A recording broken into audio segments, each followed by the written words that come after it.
So, yeah. I'm just going to try and shoot a quick one of these. I'm going to try and keep it short because I've got to be out of here in a minute. But I'm on with the underpainting now, and then I'm not going to do a video about the underpainting now. I'll do that as the next one. But there was a couple of things I missed in the video about the drawing, and if I get too far into this underpainting, they'll escape my mind completely. And I just wanted to say something about them because, like I said, I want to try and document this whole process. First thing was the type of pencil that I use. Not special. It's just HB, medium softness.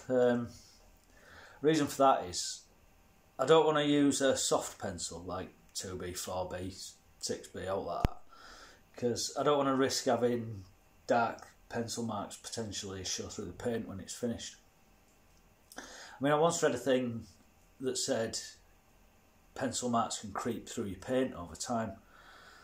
I mean, I read it on an internet forum, so it's more than likely bullshit, but I've never fact checked it, and whatever, better safe than sorry, innit?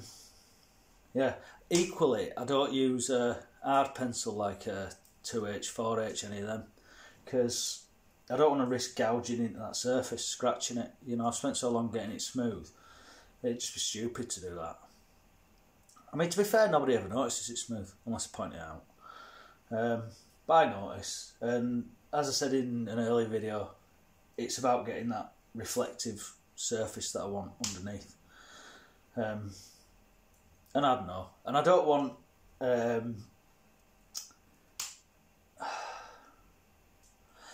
any little lumps and bumps that will potentially interfere with fine lines that I'm painting.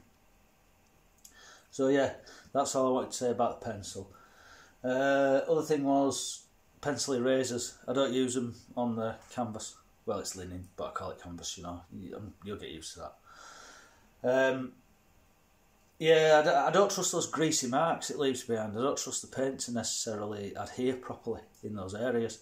I mean, it might do, it might not, but again, better safe. So what I use is a rag soaked in turpentine, and that'll, if I've put a mark in the wrong place and I need to move it, it'll clean the pencil off more effectively than a rubber anyway. And because it's turpentine, the paint, it'll evaporate off, and the underpaintings, there's quite a lot of turpentine in the paint, but like I said, I'll talk about that in another video. And I also use the rag soaked in terps to take the grid off that I squared it up with to help establish the drawing. Yeah, so the grid's gone now, so that's my safety net gone. So hopefully I've got enough information in there to work from. What else was there? Oh, checking angles. I'd said I don't check angles immediately after talking about checking angles. What I meant was I don't get a protractor out and start measuring the angles. I can usually do it by eye.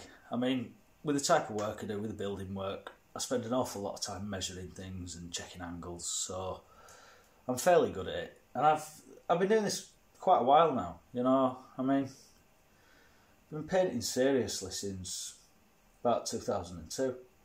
I did have about 18 months off it when my head went. And yeah, I started painting and drawing when I was a kid, like everybody, but then I started like painting in my late teens, but I was just making dog shit, real dog shit. Yeah, thankfully I don't think any of those exist anymore. Although I'm suddenly thinking I know one, but anyway, I'm getting off the point here. I'm going to pick this up and put it on this a second because it's far better looking than my head. Another thing I wanted to mention briefly was I'd spoken about negative space in the previous video, and I don't know how much this the camera's going to pick up, but all I've drawn in here is a negative space. And you can see it's quite a lot of shading. I'd said in the last video I don't do shading, but I'd also said I'm full of shit. So the reason I've got shading in there is because that foreground area, it's a massive oilseed rape flowers. And if I tried to draw all the flowers in individually, I'd be weeks on the drawing, and the drawing don't interest me that much at all. It's a means to an end. It's a skeleton to flesh out with the paint.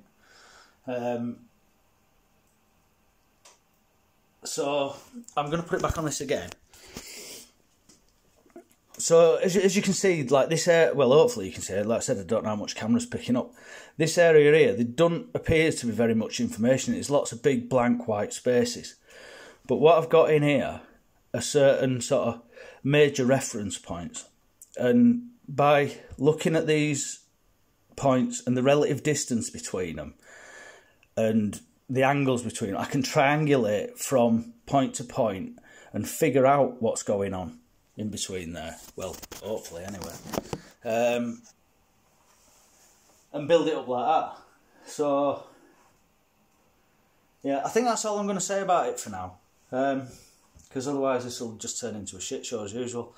So, yeah, I'll do another video fairly soon, I think, about the underpainting process, because then I can get that out of the way, and then I won't have to do another one of these for a week or two, because I'll just be doing underpainting. So, yeah, I'll leave it at that, and see you soonish.